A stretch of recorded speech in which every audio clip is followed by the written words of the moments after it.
To buy pre-market stocks on Robinhood, you need to understand how pre-market trading works. Pre-market hours on Robinhood run from 7 a.m. to 9:30 a.m.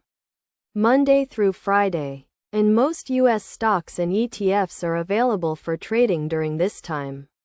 However, availability may vary, so it's essential to check the specific security before proceeding. To buy stock during pre-market hours, start by logging in to your Robinhood account through the mobile app or web browser.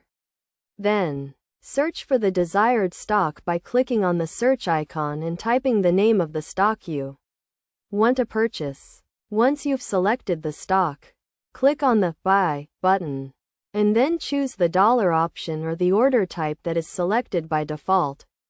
During pre-market hours, Robinhood only supports limit orders, which allow you to enter a minimum price you're willing to pay for a share. Enter the number of shares you want to buy and the limit price, and the estimated cost will be displayed.